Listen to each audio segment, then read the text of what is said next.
for the third and final time today. We are back over in North America now. It is Dolson, still with Goremizer.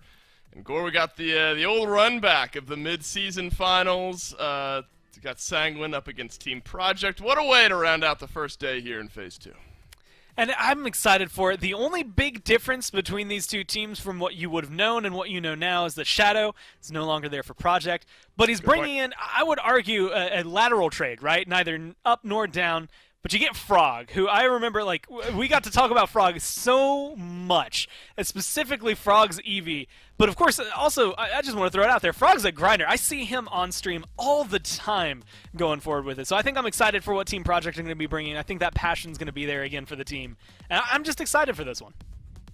Yeah, I mean, Frog, if nothing else, brings, you know, the Twitter meme boost, right? I mean, we dove into his memes plenty of times last time.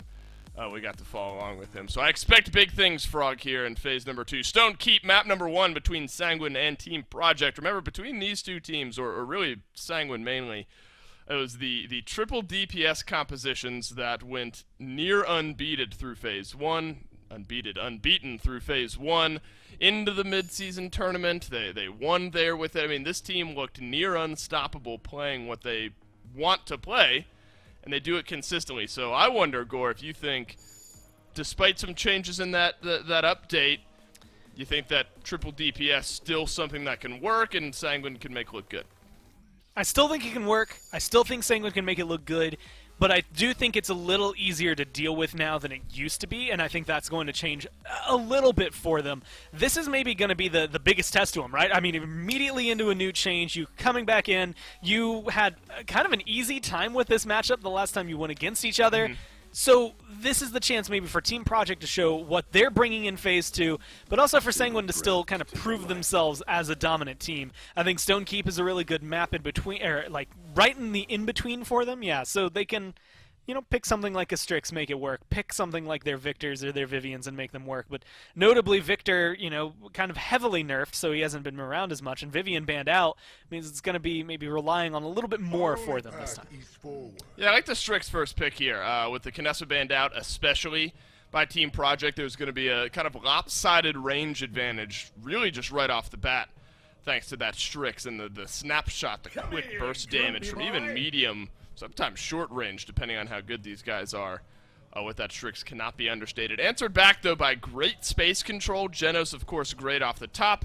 Gets you some damage boost, but Gore, we've seen Bomb King, even today, tear through the opponents on Stone Keep.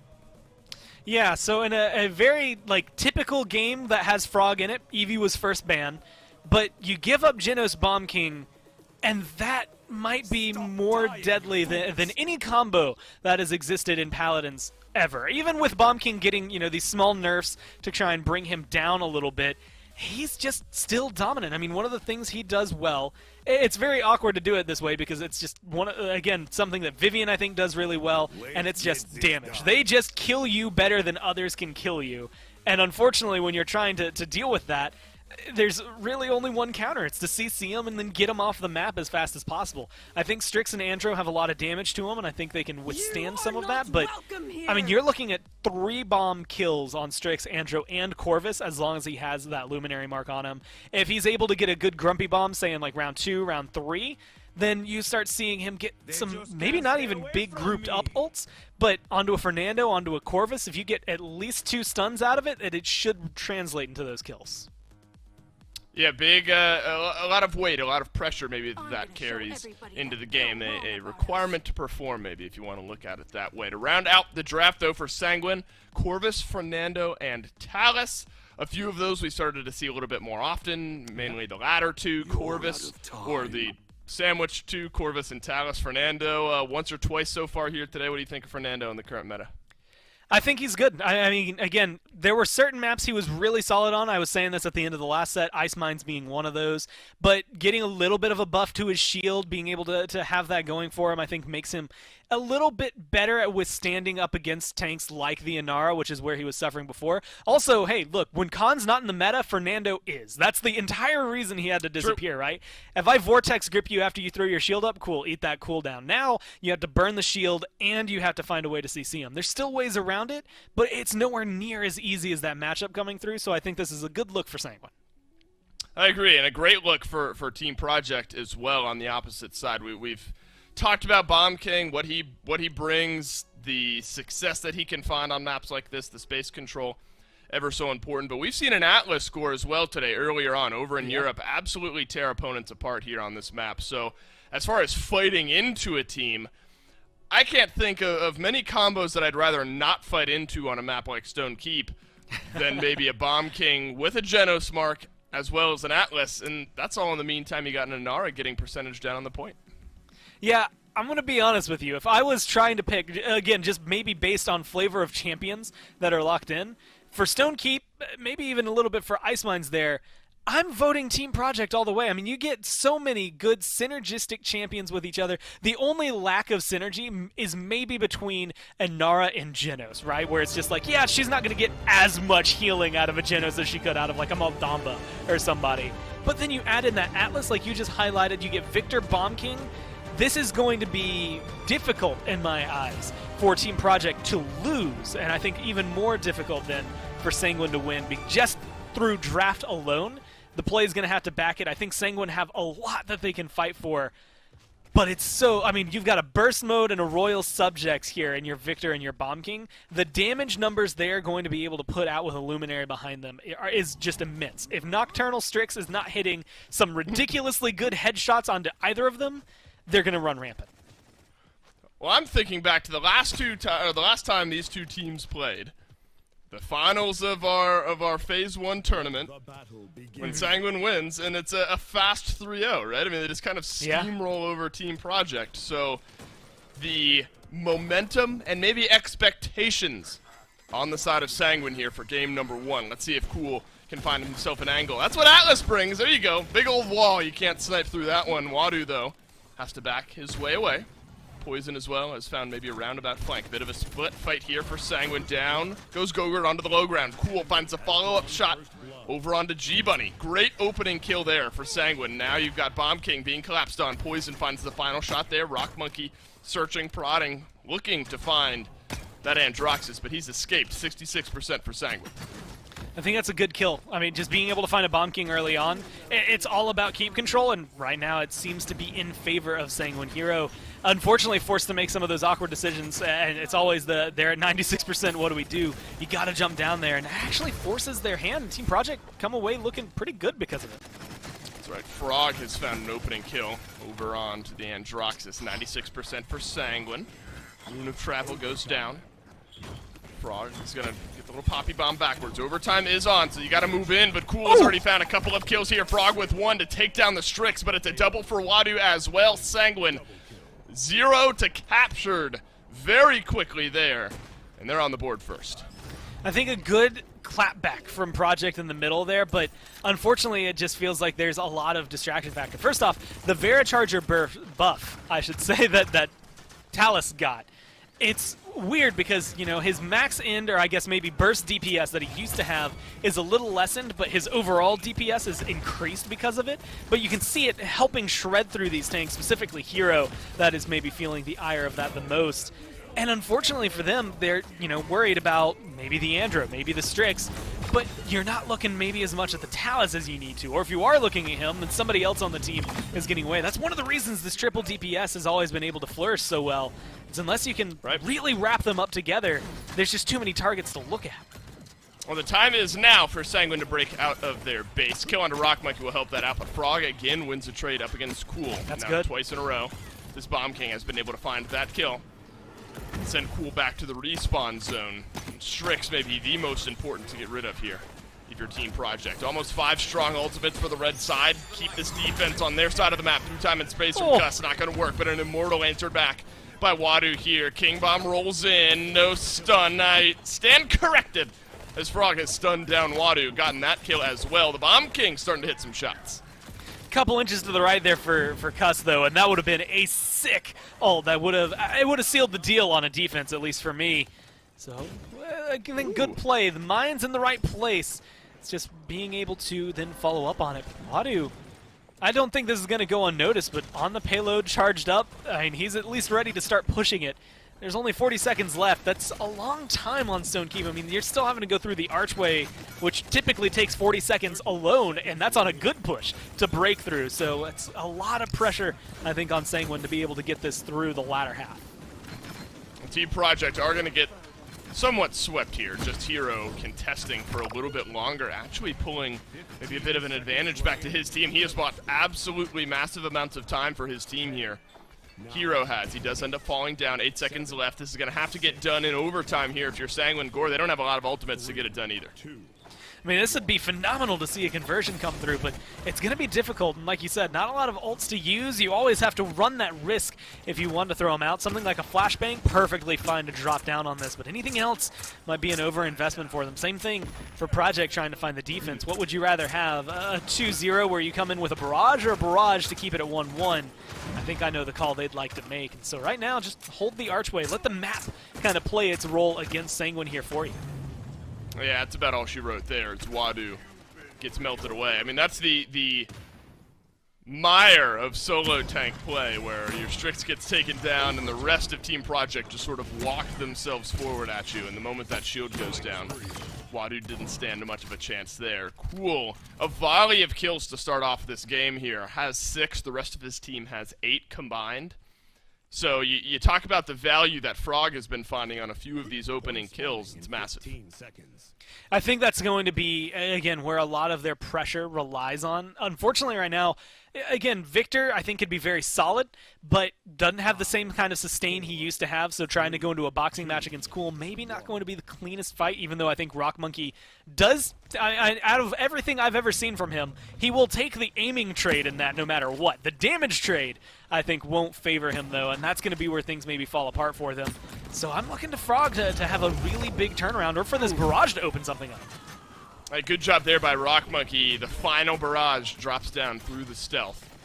So getting rid of Cool early, once again, seems to be the MO for Project, and it's worked out now a couple of times in a row. Big mid-fight here for the red side to win. Poison's found himself a flank around the backside. Gogurt drops down as well. Corvus ult thrown out. This time around, maybe buy some space for Sanguine. They need a little bit more through time and space. That one's good. Down goes Baller Steve. Frog is there to follow up with some damage as well as Hero makes his way over to the point. 90%, just walling off the main entrance here. 99, and not in time is Gogurt. The back end of the kills, though, for Sanguine here. I stand corrected as G-Bunny and Cuss snag a couple. Point number 1, 2 rather. Mid-fight number 1 over to Project.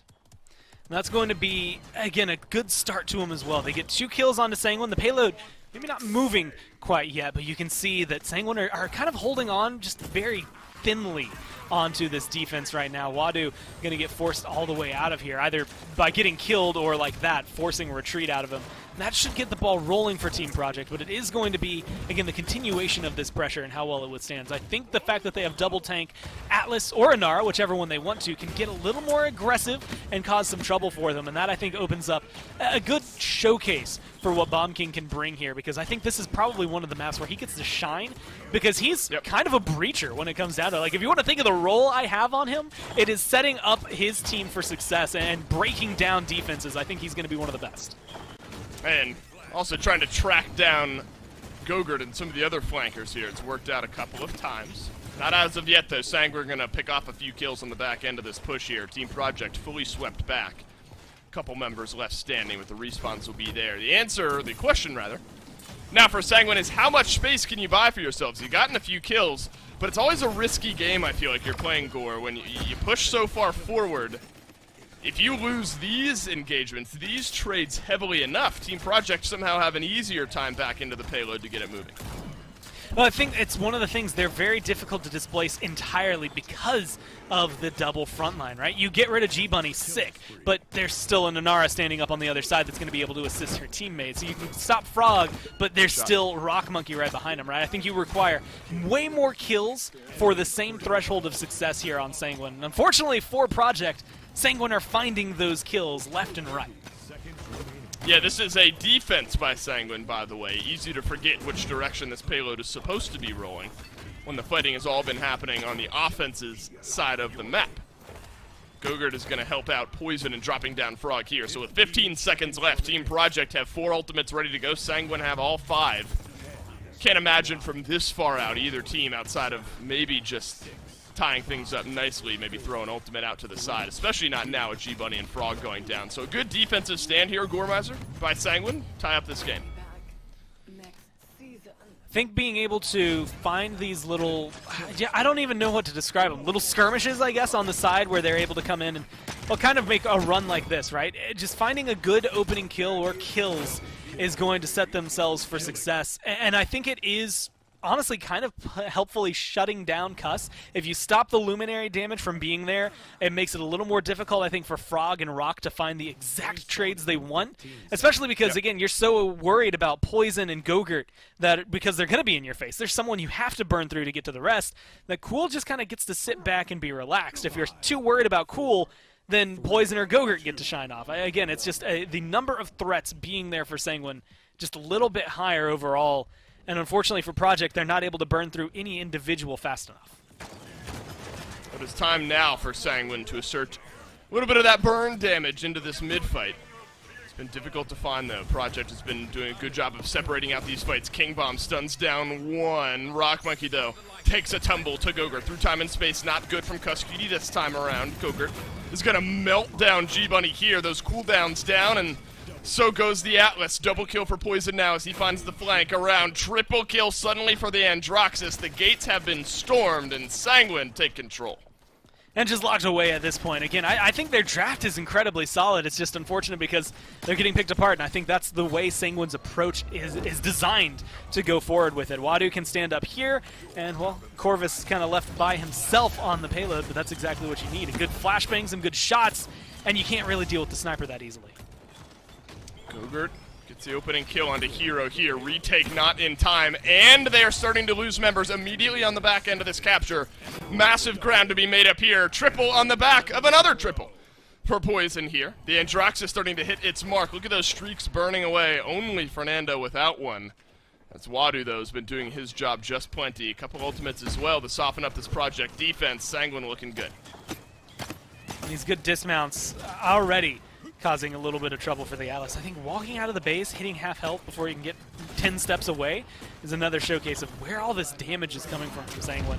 And it's just going to make it difficult. And that's a good Immortal just to keep you alive. The pressure's going to keep going. You still lose Wadu, and I think we're going back to what we kind of got to see a little bit earlier. When you're pushing with a solo tank, it doesn't convert as easily. I like that Void Grip to kind of counter out the true power that we see there. Well played to Cuskity. Frog very low up on the high ground here. I'm sure Sanguine realized this, but don't want to overcommit to something that might not reap the same rewards as staying alive. Cool being chased down here. Stealth the sidesteps. The Happy Feet keeps the Strix alive. And now Wadu and the rest of the guys are going to have to work their way towards and forward beyond Gore, the same spot where they got stalled out last time.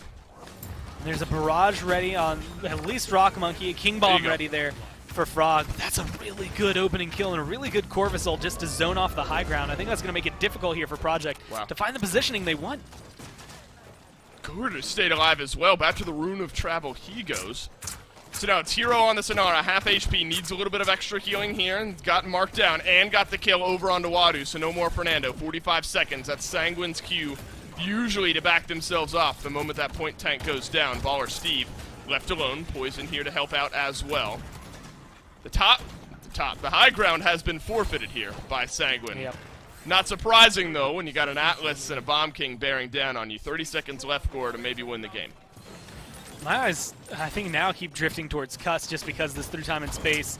I saw how close he was to getting a big one earlier, and that honestly can stave off a defense, or an offense, I guess, in this case, even better than anything. And so Sanguine, if that hits, if it's necessary even, could be a big turnaround for him, but it doesn't look like Sanguine are going to break base. Poison stayed alive there. Cool does end up going down, and now Frog gets aggressive. Couple sticks on the baller Steve. Wadu left alone. Oh, he has one with him. Wadu actually trades out a kill here. Sanguine keeping things going. Health bars minuscule here, so no real chance as overtime will finally expire. And where else would we end up, Gora? 0.7 here in game number 1. I mean, it's, again, perfectly fitting, I think, for the two teams that we have coming forward. I love the way that they've been able to play it, and I love what they're bringing. But it does, make me question, on equal footing so far, things have been leaning a little bit more Sanguine overall. What is that, 2 points that they've been able to capture versus the 1 that Team Project. So even though it's even, the economy flowing maybe a little bit more in favor of Sanguine right now, since you get that extra 300 credits for capturing the objective in the middle. And that maybe will make a difference for them in terms of itemization. You can see just a little further ahead, whether it's the Master Writings, which are kind of surprising to me from Baller Steve and Watto Heckington, although it being a little cheaper maybe makes it a little easier to pick up for you. Or it's all these resiliences right now that are just making it a little harder, I think, for Project to get the lockdown that they want. We'll take a quick pause before we see the thrilling conclusion here to this one between Sanguine and Project. Not surprising, though, that these two teams have gone the distance, at least in game number 1. And I take a quick scan, Gore, on top of what you have said. You start to look at the ultimate disparity that we have going into this next mid-fight. Just as we take that pause, we hear a flashbang ring out. Only the Accursed Arm available for Sanguine, whereas Team Project, Gore, they have all 5 ults ready to go. King Bomb, Barrage, Exile, Seismic Crash, Through Time and Space. On paper, this should be a fight to give up. This is Projects to lose, I suppose, is what I'm looking for there. It's the CC of Team Project's ults versus the resilience on the other side, right? Trying to stay alive through all of that. I think King Bomb is one of the best ways to set up a team fight and to set up a team wipe if you're able to hit a lot of it, but it can only do so much against this, and I think that's exactly what we're kind of seeing. They get a kill on the Gogurt, which I think is a great way to start this. And you still have 4 ults to fall back on, so this is actually an incredibly good start for Project, being able to kind of low roll it out the way they are. Perfect start for Project here, finding that opening kill again, slowing this one down. We're on the point, we've got ultimates. Got to be careful, though. That also gives Sanguine some time to catch back up in that ultimate department. Immortal just now coming back online. Corvus, 94% towards his ultimate there as well. Barrage doesn't find much value for Rock Monkey there. Cuss Cutie through time and space if need be. Watto left against the staircase, and Rock Monkey will finish off that kill. 81% and climbing. Seismic Crash up to the high ground. Won't lock down Poison here. 93% as Sanguine continues the tug of war. Pulls themselves a little bit back in the advantage as far as space control goes. That is the Corvus ultimate. Drop down onto the point here. Rock Monkey a few shots away, but can't forget it. Watto not in range to touch the mid. And Team Project take game number 1.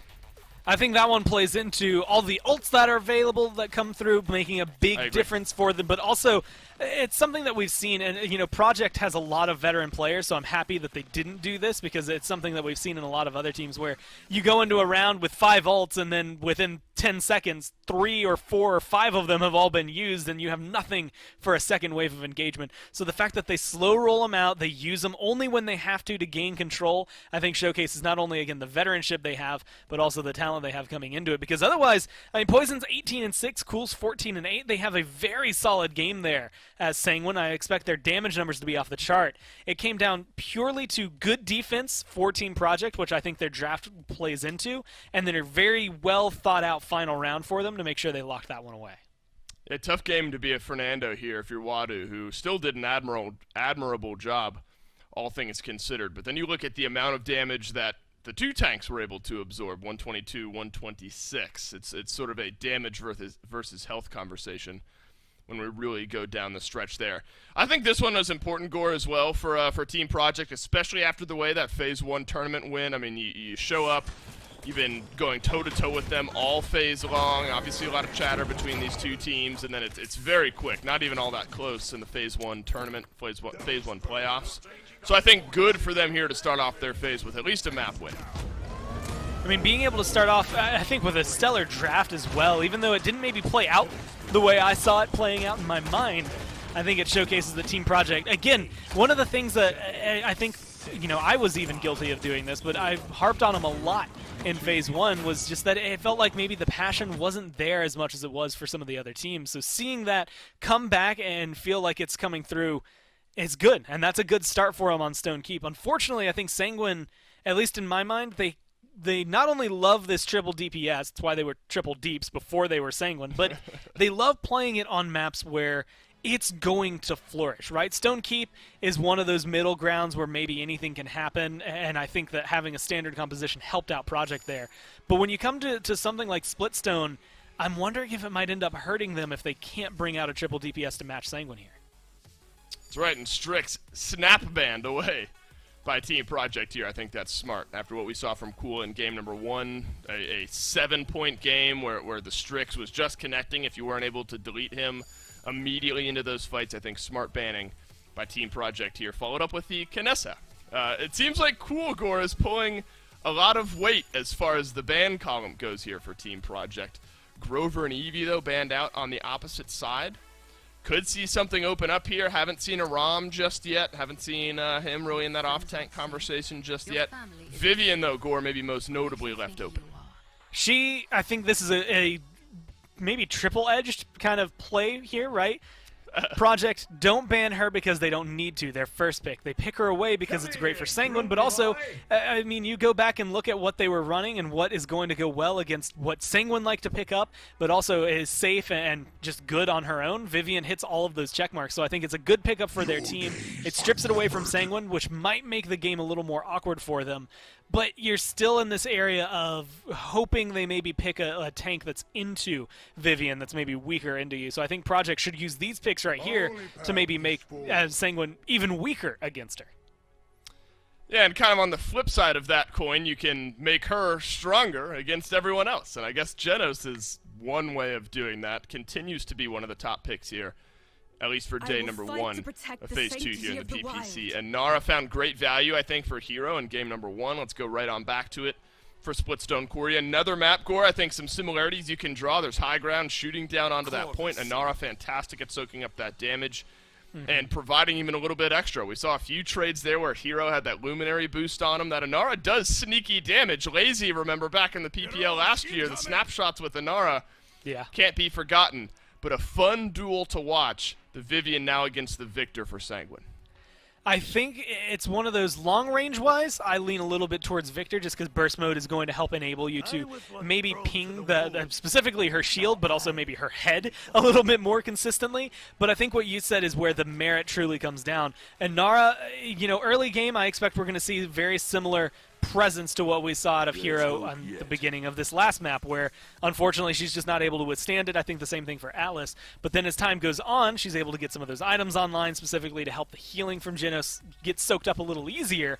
Then all of a sudden she is just kind of like, oh cool, Bomb King Andrew, who cares? Like, I don't have to worry about your damage anymore.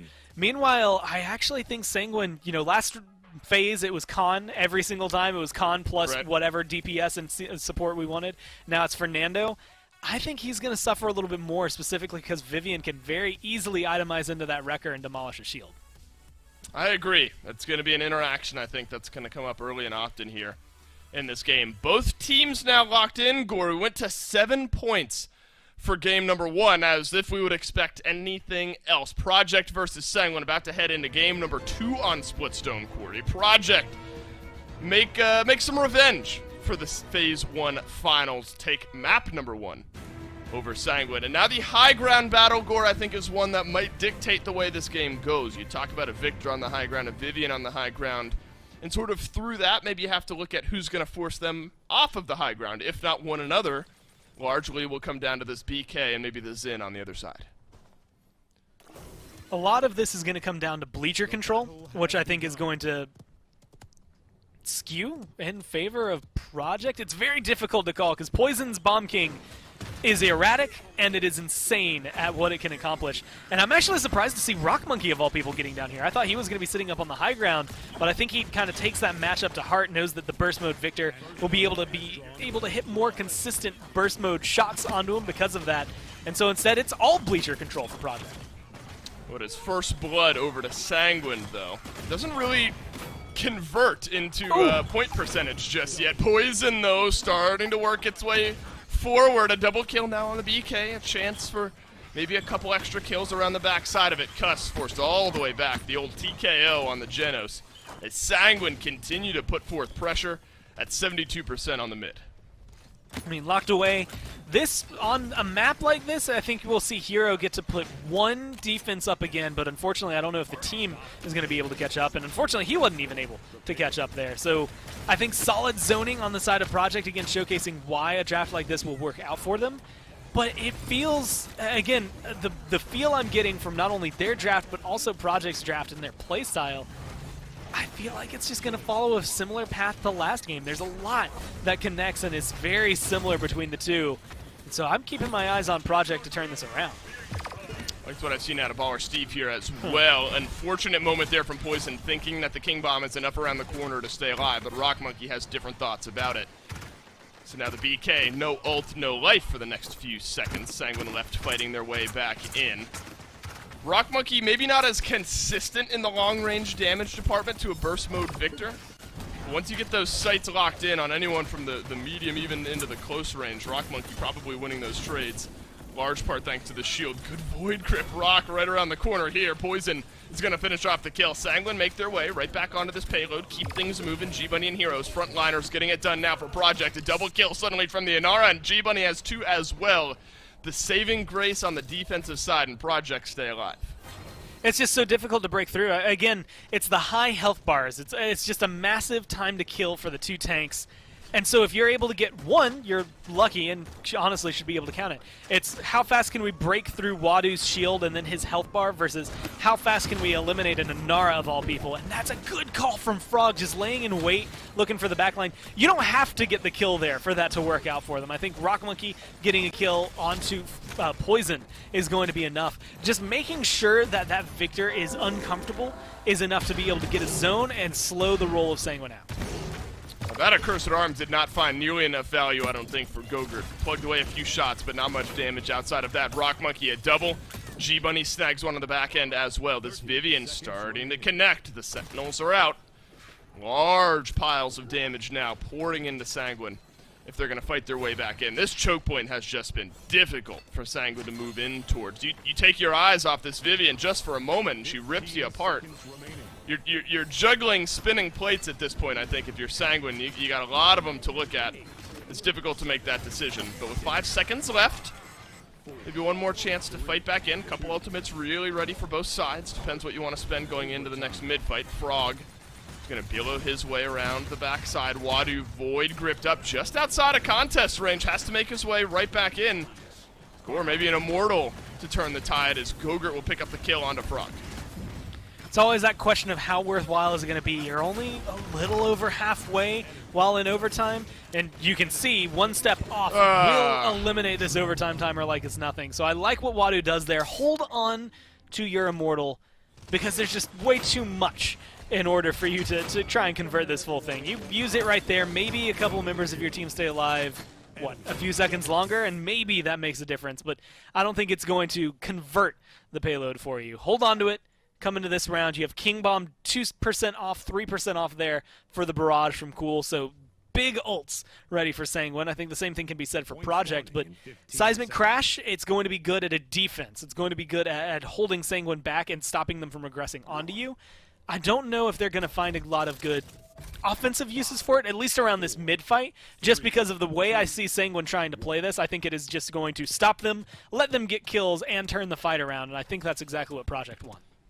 And Rock Monkey came alive there on the defense. A triple kill on the Vivian once again. If you leave her unchecked, she's going to make you pay for it. This guy has a lot to say about it, though. Cool from the high ground. Through time and space, he walks out into it and does not walk back out. Cuss Cutie snipes down the Victor. Big opening kill now for Team Project. Set back right into the Immortal, though. Poison alive just for the moment. G-Bunny throws up a nice stasis field as well. Keep Project alive back behind him. We're not going to slow down Project just yet. King Bomb from the backline rolls itself in. That's Poison trying to connect for the stun and doesn't really find much. A war of attrition, a battle, tooth and nail on the low ground here, but watch out up above as it's Gogurt on this Androxus. Accursed Arm popped down by the Fidget Spinners. Might not even get a single shot off here. That one times itself out. Team Project 5v4. Rock Monkey, though, evens the score. And there's good Exiles as well. This Atlas on point with those shots. I mean, that should be, yeah, an easy capture coming through, at least for the point. I mean, Immortal forced so early and so far away from the objective, that's a huge win in its own. Then Bomb King's not able to find anything, and Accursed Arm isn't able to find anything. And so you just almost win the point off of Sanguine, unfortunately, not being able to do anything with their ultimates. So maybe this push isn't going off the way you wanted it to, but you burned so much of Sanguine's potential around the point fight that, again, I think Project are in a very comfortable and happy position. All well played and all off the back of that early snipe onto Cool from Cuss. Yeah, the perfect target for Cutie there. If you get rid of that Victor, then you just have a lopsided fight with a Vivian fighting back in, nobody to counter her out. G-Bunny continuing to find some picks here as well. It seems like there's just these moments where Team Project move their way forward, the backline kind of softens up the targets just enough for Team Project, and then G-Bunny just goes big, connects with some damage from the Atlas to fully put down Sanguine. More of that here as G-Bunny gets a kill over onto Wadu. Down goes Frog as well, though. 1-for-1 trade. Ultimately a 2-for-1 as far as this entire push goes. The payload starting to inch its way towards this first choke point, Gore. Only the one ultimate ready. That's Cutie's through time and space. A couple on the other side. Barrage, a Cursed Arm, soon to be the Core Assault as well. But Sanguine, I think, maybe have given up a little extra ground than they were hoping for. That's an important kill for Cool to snag G-Bunny. I mean, just being able to find something to open it up. Again, for Sanguine, you just got to slow him down. That's not going to slow him down, though. If Cuss really wants to, he could probably throw his ult out just willy-nilly into the wind to see what he wants. But again, like the call that they're going to use. It's the one thing. Methodical is the way I would describe Project right now, and they're making sure everything counts. And unfortunately for Sanguine, it's causing a lot of these little individual picks, and those individual picks are turning into not necessarily steamrolls, but it's keeping the payload going, it's giving them point captures. It's all objective-oriented play from Project. It's clinical from Team Project was Wadu goes down. 5 seconds left without your point tank if you're Sanguine. Seismic crash down. Hero gets the ult off, but does not live through it. Gogurt is going to find the final shots on that one. Rock Monkey and Gogurt closer to one another than I think either realizes as Rock Monkey's able to rejoin the team. Not for long, though, as Poison finishes off the kill there. 5 seconds left. Team Project fully pushed back here. G-Bunny maybe in range to get down, but there's the punch. There's the follow-up damage. Overtime is on. It's really down to Hero at this point to stay alive. That's going to be the full-on collapse, and Sanguine will tie up this game. I'm having deja vu. It's a different map, but the exact same thing we just saw on Stone Keep, and I feel like, well, you come into this, look, 4 ults ready for Sanguine, almost 4 ults there, or actually 4 ults ready there for Team Project, almost for Sanguine. Flip the words around, but all comes out to the same thing. It's going to be dependent on where Wadu's Immortal is. Last round, it was forced out super early on by Project. They were able to get aggressive, force Wadu and Poison into an awkward position away from the point where you had to use Immortal, and then unfortunately had to use the King Bomb to try and get back in because both of them were used in a, well, let's just say suboptimal way. It ends up keeping them alive, yes, but not getting them where they need to and not allowing them to salvage the point. So it's going to make a difference in that aspect. A lot of pressure on Wadu to get aggressive, get in a good position, and make sure he is able to withstand the onslaught before having to use his Immortal. But that's going to be an early pick for him. He's got to use the Immortal right away here, and he's down. Never even met that health threshold on the Immortal here, so Team Project happy about that one. Gogurt dashes forward, doesn't finish off the kill. Cutie finds the final shots on to the Androxus here. Cool. Able to sprint his way back over to the side. Team Project used a few of their ultimates as well. Barrage, Exiles, the last 2 ready to go at 60%. A lot of this, I mean, almost without breaking a sweat if you're Project. Now the ults have come out, but you still have an Exile. That's going to be able to catch a lot of people before they can even touch the payload. Much like that, that's going to be free percentage for them. It should still be able to get a touchdown, but that's big for Project. Wow, Cool ate that Exile so Wadu could run himself forward. Void Grip up and down goes this Fernando. Rock Monkey gets the kill there. 1-for-1 as G-Bunny is down as well. A little bit more impactful maybe for Sanguine as they don't have a point tank left. Can the damage overrun the front and backliners here? That's the big question. Gogurt dashes away from the Void Grip here, turns around, finds the damage. Rock Monkey has fallen, so is Cutie. Cool has a double kill, and Sanguine regained control of the mid-fight. Seismic Crash, though, just came up. And I think there's barely enough time for Project to respawn and try to get back into this. Not a lot of time to try and charge back ults, though, so a lot onto Hero here to make something happen. He could be the opener or the ender for the point fight based on how well a Seismic Crash could go. You don't need to rush it. Seismic Crash did not connect onto the intended target, I don't think, there from Hero, but Rock Monkey has enough damage to drop down 2 of the 3 DPSs here, finally getting cleaned up by Cool. Cutie gets rid of the Victor on the opposite end, and that's all Team Project needed. Effective trading across the boards, 2-for-1s, 1-for-1s when they realized they had the advantage. And now a chance to go up 2-0 in the set.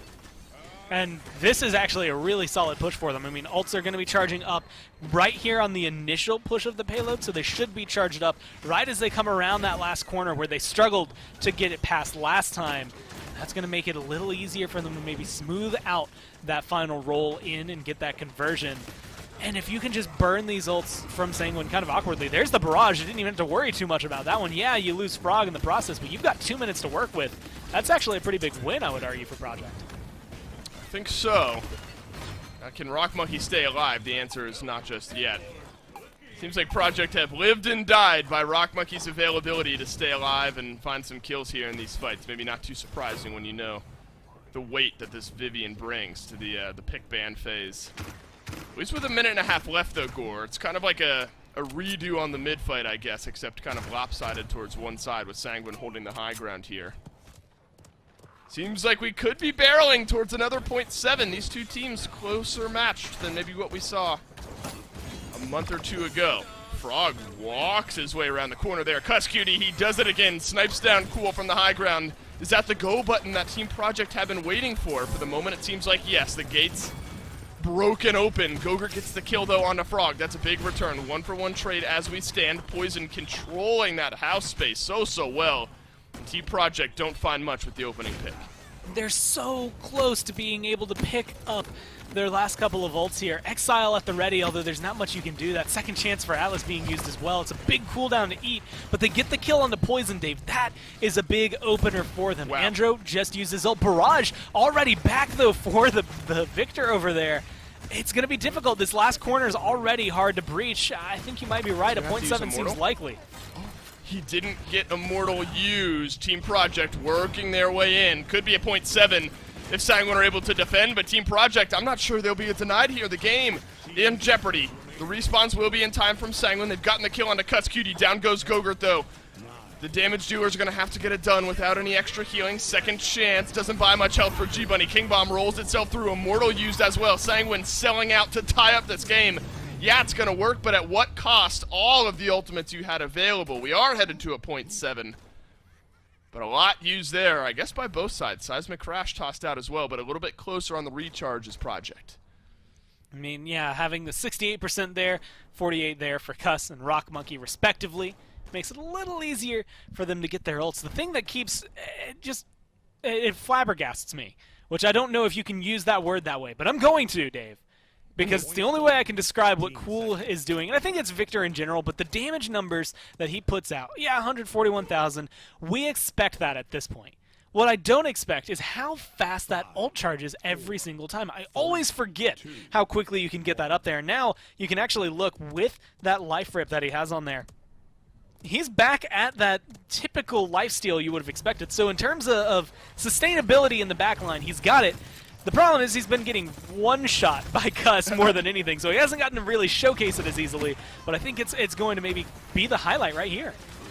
One final fight. Hero stays alive and helps Frog turn around to kill over onto Gogurt. Wadu back around the pillar. Exiles doing their job, tilting the fight one way or another. Look at the health bars melt now as Team Project roll their way in. Cool trades back one, but it's an immediate 2 swap for Team Project. It is Cutie who's down, though, Gore.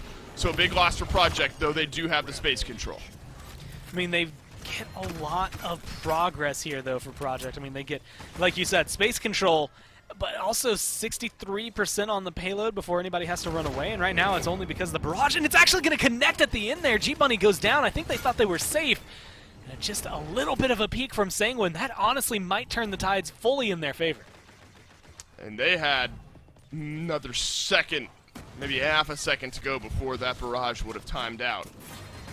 Cool gets off the shots, and down goes G-Bunny. 78% for Sanguine. Only the Accursed Arm ready to go. Through time and space might need to be used here by Cutie. Cool, though, dies off. Accursed Arm looking for Frog in the backline, and he'll find it. 1-for-1. Cool and Frog both dead. Gogurt dashes forward. Double kill for the Androxus. Triple kill now. Cutie, though, trades one back. Big time snipe here for him. Can he make it a quad? Gogurt chasing down the healer. It's a delayed 4 for Gogurt in the backline. Hero left alone up in front. 90% for Sanguine. Big fight here from Gogurt. Frog is going to have to billow his way forward. Overtime on, overtime off, unless G-Bunny can make a big play. Bodies onto a pile, moths to a flame, our Team Project here, and they will not be able to make their way back in. Sanguine turn it around, and they tie up the set. You know, we don't always get to see it at the end of a game, but you can come in cool, calm, collected, with a plan no matter what for your payload. One thing will always ring true. Did you account for that guy getting 4 kills in a row? And most of the time the answer is no. And I think that's something that Gogurt almost gave it to the wrong player there. Poison with a phenomenal Andro game 1. Gogurt maybe topping it there at the end in game 2 just because of the potential he was able to bring. He was negative before that. I mean, if he ends the game without those 4 kills, he is not looking good in terms of slash line. But those 4 really open up the door for them. You have the 2 most damaging champions and people on your team here, and Cool as well as Poison. So I think there's a lot to be said for that. And the aggression down here, you can see maybe not all set up purely by, well, I would say the Andro for his 4 kills. I think a lot of damage coming from elsewhere that helped him get some of those last hits. Yeah, Cool, a monstrous performance as well. 160-something thousand damage. And it seemed like really the only space that Project could buy against this Victor, was when Cuskey was hitting his through his ultimate. His through time and space was connecting onto Cool. That was the big advantage. Of course, here's the icing on the cake that it was from Gogurt. Did sneak through there, Cuskey did hit Poison, but basically over from this point on. But when you're relying on an ultimate to be the thing that finally gets rid of the Victor, you're probably not in a perfect spot there on your side. Bright Marsh, though, Gormizer, a fun map to be able to take a peek at here for game number 3. Well, I hesitate to jinx ourselves. I'll knock on wood as I say it, but you know, Stone Keep, I see 4-3s a lot. Splitstone, you see 4-3s a lot. And, you know, I'm saying this as, you know, the 2 that cast the World Finals that ended on a 4-3, I think, on Bright Marsh. But, you know, this is one that typically steamrolls a little bit easier overall for one team. So I'm wondering if that's what Team Project have in mind, right? It's loser's pick as you go into map number 3. This is where you can turn it around. It's one that, again, it's pretty classic. It's pretty standard. Everyone knows how to play it, but if you can get a good draft coming into it, you could lock down Sanguine pretty easily early on, get yourself that 2-1 lead, and try to snowball it into a 4-game set instead of a 5-game set. Team Project are going to take the Vivian off of the table. I think Rock Monkey, good performance, but quiet compared to maybe what Cool was able to provide alongside Gogurt for Sanguine in game number 2, and Eevee banned out. It's an interesting, I think, kind of thing that we're going to have to follow along with here, Gore, in Phase 2 of the PPC, is specifically around Frog. I mean, this guy is incredible at Eevee, but other teams may be feeling the need to ban it out every single time. You wonder. We don't have a lot of data on it just yet, only 2, now 3 phases of picks and bans. If the weight of having to ban out an Eevee maybe leaves something else open just because Frog is on the other team. I'm curious, do you feel like that's maybe something that finds some impact later on, or is there enough? Is Eevee strong enough anyway? It's not necessarily a throwaway ban. I think it's strong enough, but specifically for Sanguine, right? When you think about it, you know, it's crossplay league, but a lot of Sanguine were controller players. They came from that scene, and they know exactly how she plays against those champions. So even if you're maybe not playing your Victors, your Vivians, Eevee's just strong against them because of her high mobility. So I think Sanguine have like that double edge. Okay, Frog's really good at it, but also she's really good against us. We don't want anyone playing that, so let's just ban her out and try to avoid her as long as possible. Hope that our blaster can then make up for that deficit and that their blaster can't. So Frog, so far, I should say, Frog has been able to kind of ride that line. I mean, he hadn't necessarily made this huge play that we expect to see, but they haven't really had a bad game either. So I think right there in the middle for Frog right now, this is maybe the game to help turn that around. Another strong Atlas pick, I think, here for Team Project, specifically if that's G-Bunny. We've seen continued presence from this off-tank in the front line to be able to do massive amounts of damage.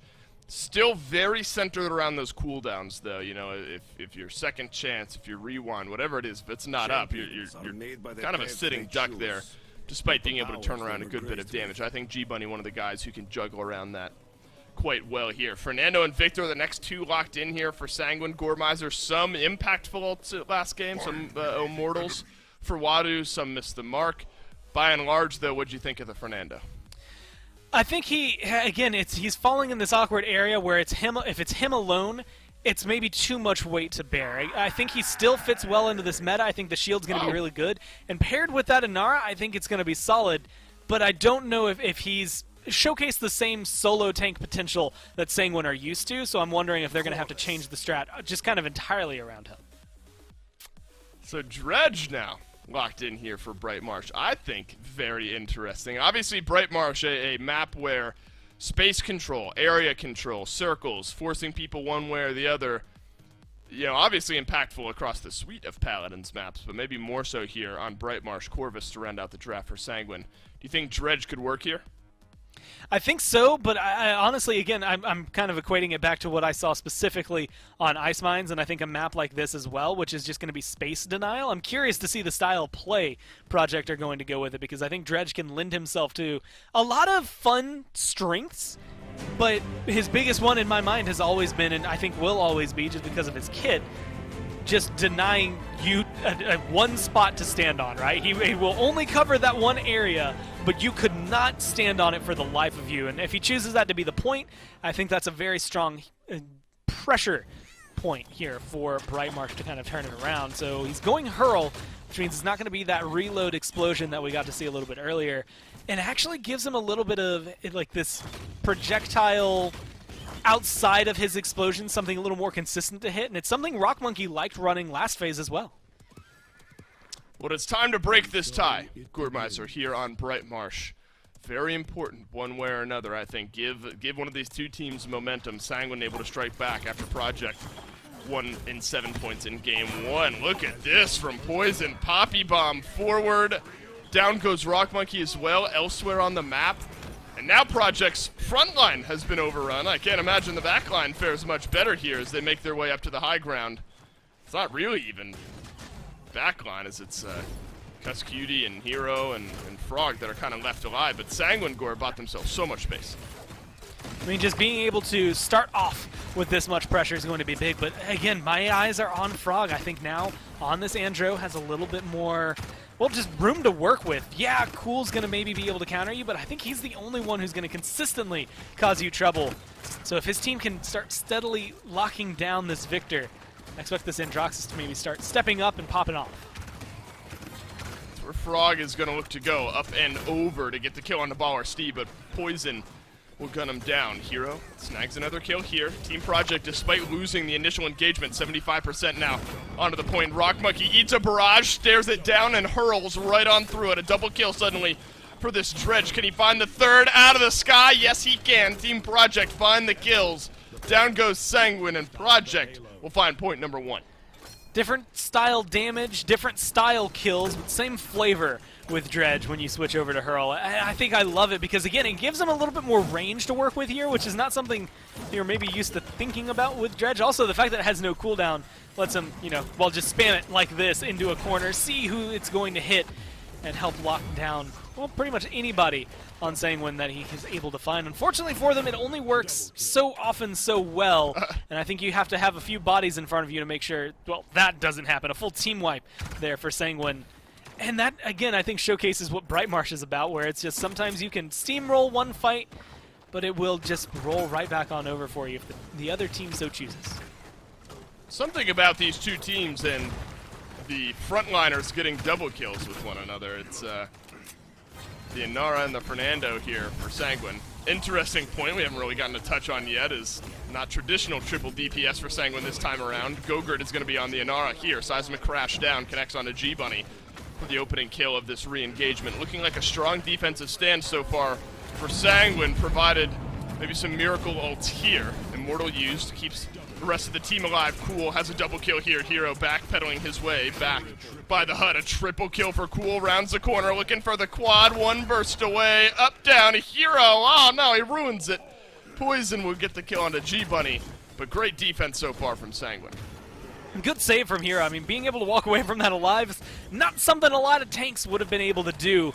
Good healing from them to at least maintain this. The problem is they have got 44 seconds left. On Bright Marsh, 44 seconds on the payload, it could potentially find the rest of this conversion for them, but I think getting back and trying to break through some of the choke points that are still left will end up proving themselves difficult. It's good kills, though, so far from Project. It's just the layout of the map playing itself against you if you're on the blue side, so you have to play this carefully, and I like how aggressive G-Bunny's getting. This could be a good spot for him to at least get some initial shots while Sanguine's staggered. Well, this is just the way Brightmarsh functions. It's short enough that, you know, even if you've held the attacking team back for long enough, you really just need 1-2 successful fights to get within striking distance here, and that's kind of where we stand. If Team Project win a sweeping fight here, this payload is going to roll its way on in to put Project up 2-0. Wadu back behind the point, through time and space, no good from Cuscutie this time around. Gogurt will get the opening kill, but immediately traded out by Rock Monkey. Hurl finding its value, Void Grip up. Gogurt crashes down, good wall to mitigate a lot of the damage that Rock Monkey is outputting here. Respawns a little bit closer from Sanguine. Payoff this time around. Frog eats a seismic crash but stays alive. Can Gogurt finish off the kill? Not this time around. Cool, though, will burst him down from the skies, and that's enough to give Sanguine the defensive point. That is the map playing against you, the team playing against you, and the timer playing against you, right? I mean, if you're Project, it's kind of stacked against your odds trying to convert that. But the problem is you've got something like this that's stacked in your favor. It's just Rock Monkey being a stellar player as he is. You know how many people hit that in mid-air against a Bomb King with a harpoon? Not a lot.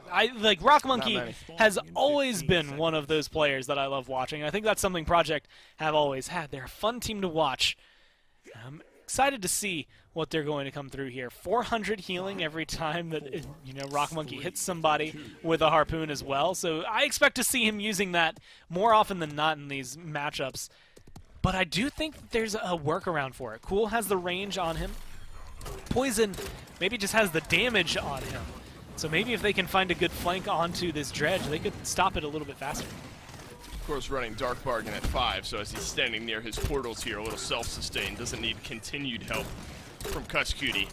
It's a good stun from Hero to force back Wadu down to the low ground. He goes. Exiles for G-Bunny. Watch out for the King Bomb. Where's it going to land? Over onto Frog, who was already dead, so not a lot of value out of the Bomb King out there. G-Bunny drops down the shield. Big this time from Wadu. Second chance, though, puts him right back into the awaiting arms of Poison here on the BK. G-Bunny, no cooldowns, no chance. Gogurt and Baller Steve combine for a couple this time around, but Team Project yet again build themselves up to 63% early lead percentage-wise.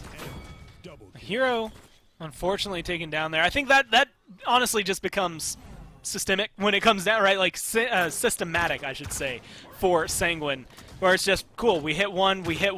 Now there's only 3 left. Let's take them down. Check boxes down the paper. They are able to burn that down. And at this point, I think they have enough of a zone, a barrage available as well. There should be a touch from Project, but the damage potential from Sanguine's high enough that this could still go in their favor. Ooh, big stuns, but an Immortal from Wadu is going to keep the frontliners alive. They need some healing, though. They need Baller Steve to move in. He's going to teleport back behind. Look at Wadu. Look at Gogurt. They're staying alive somehow, and they're still alive. Frog ends up going down. Cuscutie, G-Bunny finally turn the corner, find a kill. Wadu goes down. It's still Gogurt alive, and Gogurt's gotten the kill over on the Cuscutie. Seismic Crash rings down in the back line, and Gogurt might walk his way away from this one yet. It's a Corvus ult down onto the point for Baller Steve. Buy some space. Overtime. Reset. Objective captured. Sanguine. Fight in and get point number 2. I mean, just a well-placed ult from Baller Steve in accompaniment to the damage symphony that Cool is putting out here on this Victor. It's going to make it a little easy to burn down any and all targets that stand in their way. And Poison right now hitting some beautiful shots through a doorway and a window, or 2 windows, depending on the angle he wanted to hold there. And even though it's not going to result in much, I think it just showcases where Sanguine's strengths are. And it's ridiculous to think about it this way, but it is just the damage they do that overwhelms you so much. Even though they're not running a triple DPS here, I think you're still seeing it with this Inara on the side, with this Fernando. The Fireball can do a lot for you. So Sanguine right now, even though it's, again, different from their usual play, it is hitting all the right marks. Just yet, though, as Poison will go down. Now it's Team Project looking to fight their way back into this one. Back and forth, not only in the games, or the set rather, but the games themselves have both been long. 7 points. Now Team Project a chance to defend and push us to a .5 at least here. Up to this point, neither team able to fully get an advantage, fully push an advantage, both figuring out one another on the fly. It's well executed, and I think big props to Sanguine here, stepping out of their triple DPS comfort zone to find a composition that's working up against Project. Hero and Frog are going to find a couple of kills here on the defensive side, especially on Wadu and Poison. A little extra weight carried with those. As Androxus score, do you think it's found the mark this far here in the game number 3? You know, yes and no. So I feel like it's hitting the exact same threshold that the last 2 games have been for Frog, where unfortunately I have to say it's yet to be seen as to whether or not the pop-off potential is going to be there. And then, you know, not to harp on Frog, but that's very similar to what we got to see last time they were playing competitively, where it was, you know, Eevee was really good, their Bomb King was really good, blaster-wise, they were always really solid, but some of the other champions maybe didn't shine as brightly overall. And so even though it's not a bad game, it's maybe not a stellar game. And honestly, I think that's the difference between maybe making Project steamroll this and take complete control, or, you know, having this happen where it's just back and forth. I think that could be the last essential element for them. Well, G-Bunny with a nice couple of kills here gives Team Project a great chance at defending this one and tying up this game once more. No overtime this time around. So you start to look at the ultimate scale going into this one. 3 for both sides, and the ones that are missing somewhat close to being similarly charged as well. That is the even strength as things go, Gore, going into the mid. At least ultimate-wise. Now the individual utility of those ults is maybe where the scale tips. Yeah, that's the big plays that come through. Like Corvus being able to lock everyone down, a big, massive slow for the team, which we saw Cool capitalize on, but I think anybody on Sanguine will be able to pick up on that in the event that it catches. Specifically G-Bunny and Hero, I think it's great tank killer potential, but it could also help lock down someone like Rock Monkey or Frog in the right potential. But Cool has no issues. I mean, Frog, the way you play Andro on this map is countered by Cassie, and I think countered even more so by this Victor, who's going to be able to kind of catch them out. And, you know, in other moments where that trade might be able to go either way, I think right now Cool is just in the zone on this champion, and it's making it a lot more difficult for Frog to get over the edge and make something happen. Couple ultimates used here. It's the Kraken first off. No kills just yet. It's been Team Project controlling the point first off. Good Wadu Immortal. uses the Immortal here, burning away at Hero. Power Siphon. Trying to keep him alive. There is a reanimate ready, should Hero want it, but realizing the rest of the fight is lost, he'll keep it in his back pocket. Full-on sweep, and Sanguine are in control. And what you're seeing there, at least in my mind, is pretty much the only way that that Immortal could be used, which is unused, right? You respawn, you're just going to get eliminated. You're going to be a 6th kill for Sanguine, so there's nothing to really do if you're able to. Now you have it for maybe a more crucial moment. You're trying to run in there at 87%. You'll at least have it to stall them on the payload, if you can even get there.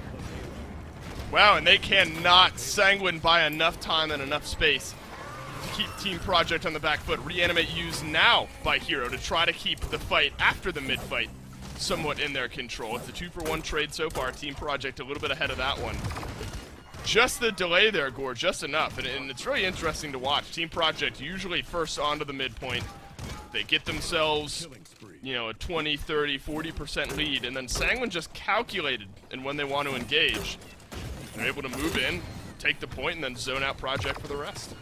And I think that Immortal, it's a good call right afterward to try and get a good defense. I mean, I can't count how many times we've seen a defense stalled at base right after a point has been captured, and I think it was a good idea from Project. Unfortunately, the execution doesn't seem to be lining up with it, and Sanguine are actually getting some good progress here as well. Heroes a little bit pushed up, the rest of the tanks on the side of Team Project, but with no Andro available, no Dredge readily available for them, I don't know if this is a winning battle.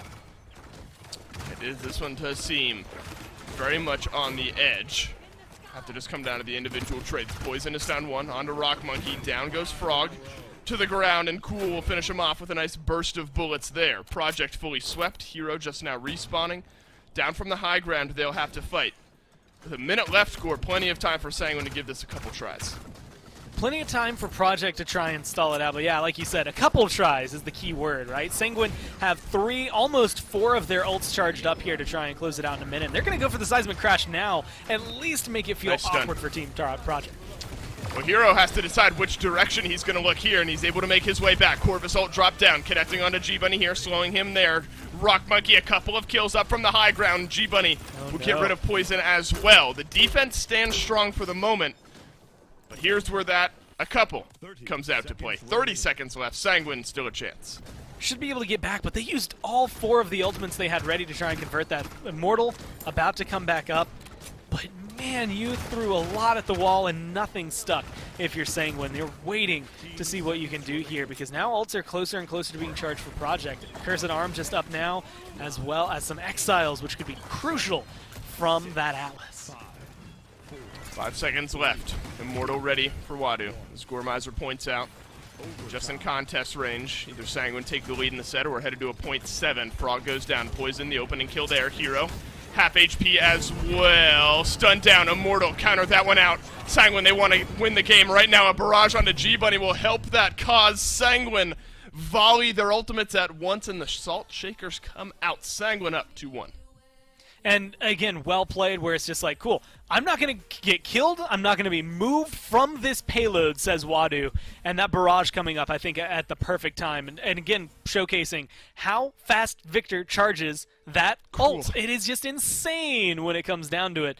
And cool, it's just the damage he does. 22, 8, 17.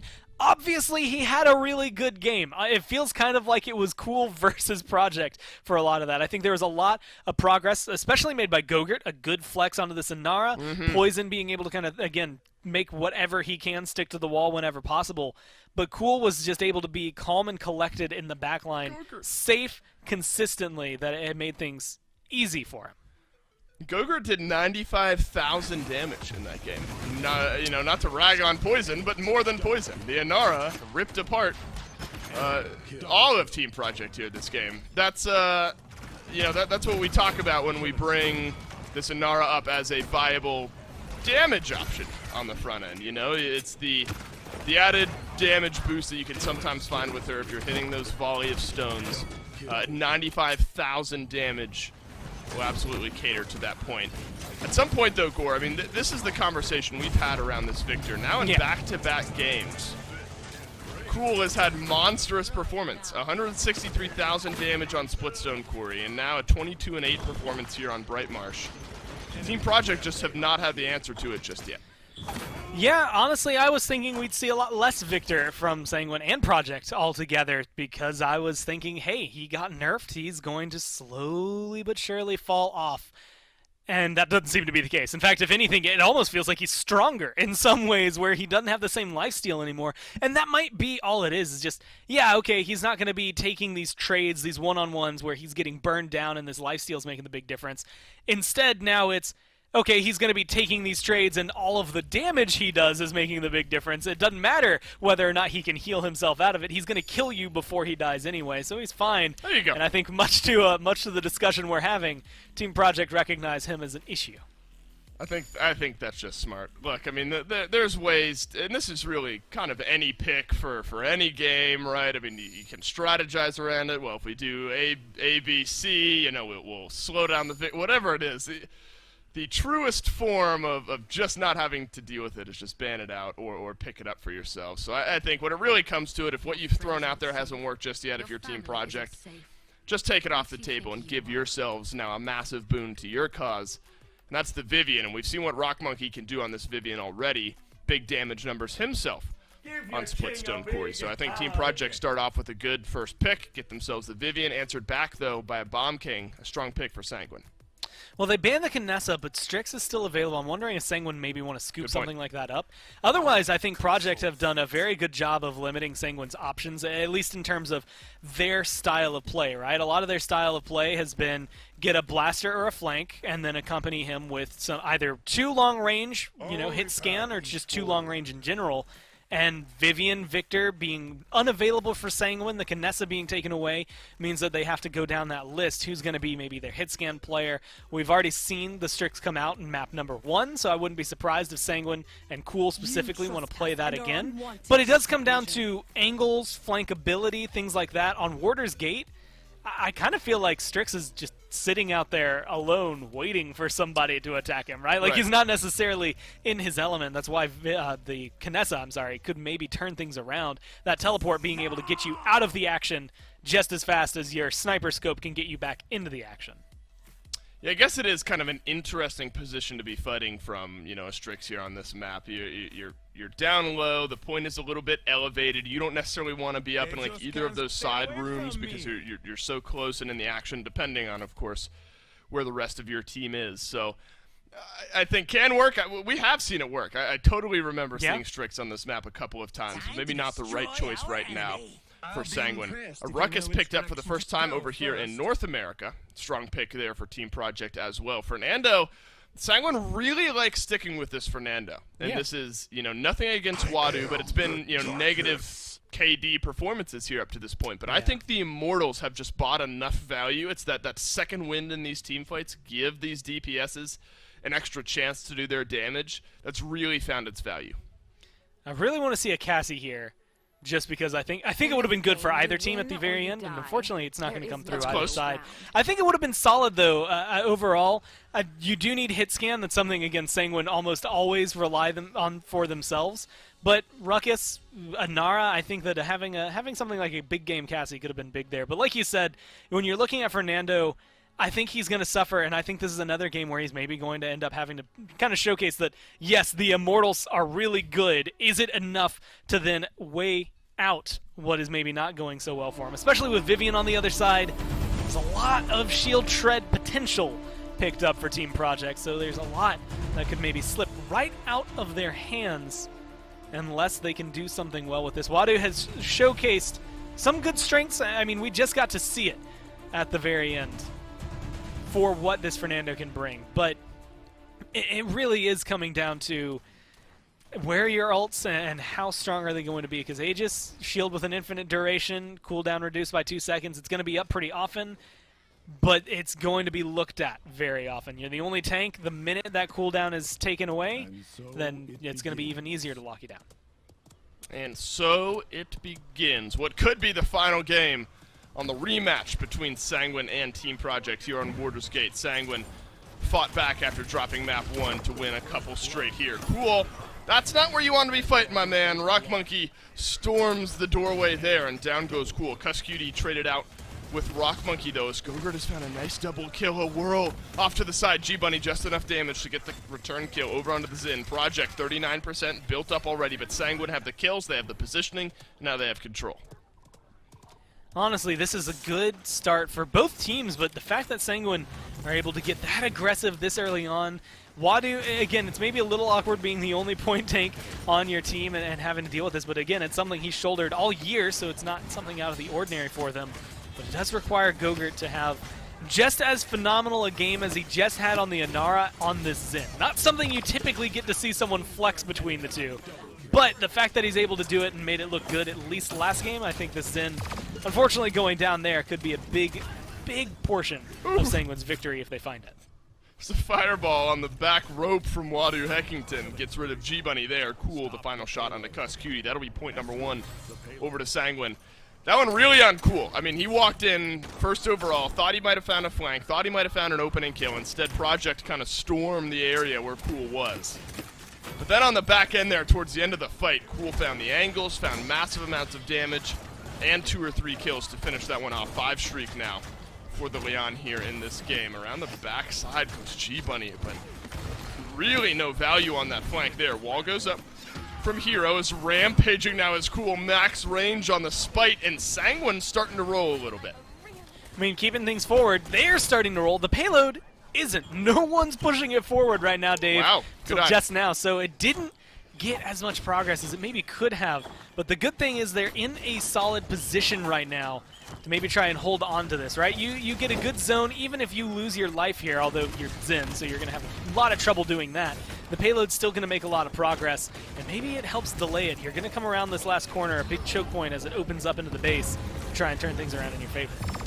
Baller. Ooh. Steve drops down his ult, naturally gets some great value out of it. Cool around the back. Double kill, make it 3 for the Leon. Team Project thought they had a winning fight there, but Cool had something to say about it. Hero is going to try to get rid of Gogurt. G-Bunny will be there as well. Luckily for Project, the rest of Sanguine was already dead by the time Cool found the triple kill for himself, but still with a minute left, Sanguine with some ultimates. Team Project in dire need of a defensive stand. That was an amazing ult from Sanguine, from Baller Steve specifically. Amazing I follow-up there from Cool. But it can only get you so far. I think it does really just stop them from having to fall as far back, right? Warder's Gate, we could be looking at a mid-fight right now, but Team Project didn't have the manpower to move forwards and try to stop Sanguine any earlier than here. With Wadu going down early, that honestly might be enough. G-Bunny, Gogurt trading out double kills with one another. Team Project still have Inara, Andro, Genos on their side. Of course, the respawn advantage for the defending team, so Team Project will be back to their full 5v3 a little bit sooner than what Sanguine can bring to the table here. Not far off, though. Poison, though, immediately goes down. That's the moment he needed to stay alive. Sanguine backpedaling here. 5 seconds left. Doesn't look like anyone's going to be in range to get back in, barring a miraculous dash in on forward. I stand corrected as Gogurt makes his way in, resets the overtime. Cuss-Cutie will gun down the Zen here. Wadu moving his way in, has the Immortal if need be. Cool as well, pouring out some damage. Great Void Grip, though. Will secure the defense for Project. Leave it to Cuss to make some clutch plays for the team. Literally anytime you need it, I can almost guarantee he's going to be on point for you. And I'm just thinking about it, Dave. If you get a play like this, a triple kill set up in a moment like that, at any other time, if your team was able to not lose 3 members just prior, or I guess 2 members just prior to that, then that payload goes in. 10 times out of 10. It's just no way you recover as Team Project from there. But good aggression leading into that even though it was an awesome ult, a really good turnaround for Cool, Project were able to stifle the push from Sanguine before anything big could come out of it. 3, 2, 1. This is a big one for Team Project, I think. You need some momentum here at this point. Obviously, you get a point on the board on defense, but it doesn't give you kind of that intangible, momentous feeling. So I think this is one where Project are going to try to get on the board early. Poppy Bomb up and over from Poison. Seismic Crash absolutely deleted, and a great Immortal from Wadu to keep his team alive through time and space that I think Cuss-Cutie would have found a kill with had the Immortal not been used. Cool as well. He's going to snag a kill. G-Bunny Hexafire, no value there. Back onto the point goes Sanguine, another winning mid-fight for the red side. I mean, just being able to find control like this, it's good for Sanguine. They still have 2 huge ults as well. Corvus, that massive slow, it's going to at least stop you either from getting onto the point, or if you get onto the point, then it's going to stop you from getting away from him. So I think Baller Steve in a good position right now for his team. Zen still has Spite Leon, about to have that Enlightenment as well. So that's, effective executes, at least in the way that they're used, that could make the difference. And there's going to be the slow field to at least try and set it up. Well, Poison goes down, so Team Project have a small advantage, at least for just a second here. Enlightenment up in the air does end up connecting for a little bit of damage there for Cool. It's a double kill for Gogurt on the backside of the fight. Cool turns around, finishes off the damage onto G-Bunny, dashing right on through. Double kill now for Cool. Down goes Hero as well. Sanguine rip through Team Project and go up 2-1. Making a mental note now, I don't care whatever I think I would like in a draft. I will let Cool play whatever he wants because it will look phenomenal whenever he pulls it in. I mean, yeah, you ban out the Victor to slow him down, to try and stop him, to try and make it just something different, somewhat different. And instead, he just has the same kind of performance now on Leon, and maybe, honestly, even more so than he would have been able to have on a Victor here.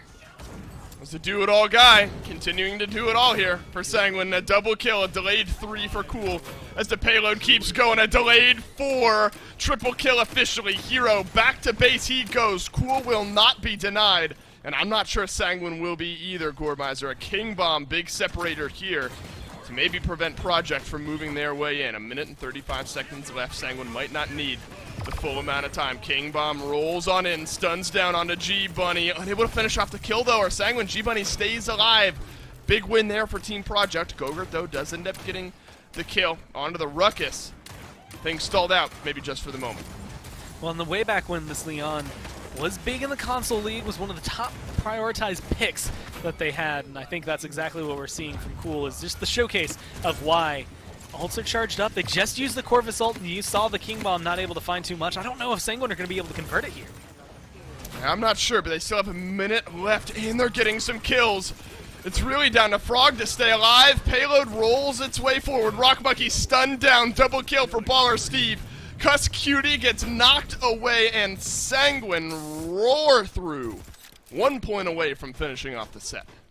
In a fight without tanks, it's the supports that then determine the way things go. Yeah, there's a little bit of hitting your shots and being the DPS, the big kid on the block whenever it comes down to hitting your shots. But honestly, having Corvus there, having that healing readily available for poison, making it a little easier to withstand damage from anybody. Frog, if he wants to throw it out. Rock Monkey, if he's available. Cuss, if he was there. The fact of Sanguine being able to, unfortunately lose their tank, but find, well, not even equal trades. Trades in their favor makes that easier for them. And now they're coming into a good spot, Dave. I mean, they don't necessarily have any ults charged up, but they're all sitting around that 50% mark, save for Wadu, who's up at 90. So you get the Immortal online fast, which is going to be great for you to have it at the ready. Then everything else will come online right around that mid-point of the mid-fight, right? So it's going to make a very pivotal explosion for Sanguine. Watch out, Androxus very low here. Cuskey up on the high ground. G-Bunny gets the kill, but who else but Cool? Trades out one through time and space. No good this time. It's a double kill again from the Leon. Gogurt is going to get rid of Hero as well. Frog takes a tumble. Cuskey just going to limit the percentage that Sanguine are building up. Baller Steve adding some kills into the kill feed. 51% for Sanguine. A big old goose egg here for Team Project, and now the zone can be on to maybe finish off the game. 72% dashing in on forward is G-Bunny. 81, that's the knockback from Poison to stay alive. Gogurt has found the kill over onto Cuskey. Hero throws up the wall, stays alive. Corvus ult from Baller Steve. Where will he place it? Off to the side it goes. Gogurt gets the kill onto Hero. Now just a couple members of Team Project left alive. It's all down to Frog, and he is dead. Sanguine finish off day 1 of Phase 2, the same one the finals of Phase 1 ended. A big win over Team Project. And just being able to find things like that, I mean, you want to look at, Cool having a phenomenal performances. I actually want to turn my eyes instead because, it's easy to talk about the 18, 7, and 11 Leon. But the 5-2 and 31 Corvus is actually where I think a lot of this is won. There are so many good ults from Baller Steve throughout all of this that then set up somebody else on the team to be able to come through. Yeah, it's only 24,000 damage, actually 200 more than his tank effective there. But, I mean, the fact that you're able to set up so much in your favor and for your team, I think Baller Steve is really the one behind the scenes making things run forward for him. Well, if he's still got the mustache, then, that's obviously the difference maker. The man is an absolute monster here. And the healing department, the damage department, doing a good bit as well. As you've pointed out, 31 streak for the Corvus here for Sanguine. Very hard to win a game. Yeah, it's, double digits is one thing, but getting into that 30 range, a whole nother. We obviously talked about Cool, kind of ad nauseum this game, Core, because he had these big flashy plays.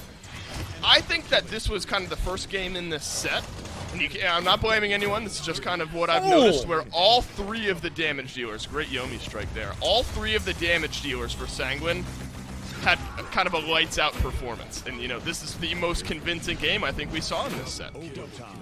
I'm going to say it this way. Gogurt might be one of my favorite players to watch in general, because how many people do you know are going to play an off-tank Inara with 95,000 damage and then go into a positive performance on Zen right after, right? Like, it's completely different styles of play, completely different mindsets you have to have, and I think that's something Sanguine have going for them. All of their players, granted, Cool plays one style across everybody he picks, right? The Strix, the Victor, the Vivian, the Leon, etc. all have his style, his flavor, but Gogurt plays whatever the team needs. He's a chameleon for them, and I think that helps Sanguine out immensely in terms of turning every fight in their favor. Well, we wondered if the downtime would change anything about Sanguine. The answer, no. Here's a look at some of the offline games. At least for today, we will be showing these games as the weekend goes on. I think Sanguine happy with the way their phase started. Team Project, still kind of that second team to beat here, I think, in this region, Gourmizer. I wonder if the big takeaway of the day, though, and this is without seeing any of the other Brazilian teams play just yet, but Parallax decimating Carnage. You wonder if we're on track again for another phase where it's Parallax kind of beating down on everyone else, and then maybe some close games elsewhere. But losing Freeze is massive, but I don't think it's enough to slow down Parallax. No, it doesn't seem to have at least stopped them there. I still want to see how they go up against teams like Fatal Ambition and In Control. I think those two have something to offer, but it really does feel like they're going to maybe offer more against Carnage than they are Parallax. It does feel like maybe everyone's chasing Parallax Gaming down again in Brazil. Otherwise, every other region feels close right now from what we've seen today. Of course, I think the next couple of days are going to maybe open the door on some of those to see what exactly those teams have to offer. But Phase 2 feels like it's starting off much stronger. Yeah, it was rivalry day here in Phase 2. Lots of close games. Of course, 2 games in each region, not shown today, but we will show those tomorrow and then on Saturday, respectively. So make sure to tune in tomorrow, I believe 2 p.m. Eastern Time. Just keep your eyes on @PaladinsPro on Twitter, but I believe 2 p.m. Eastern Time is when we'll be broadcasting 3 more, and then Saturday, a couple more after that. But on behalf of myself, Gormizer, Kresnik, Fawn, everyone back in production, welcome back, PPC, and we will see you guys tomorrow.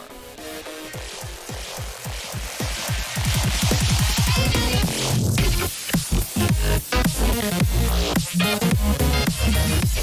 back.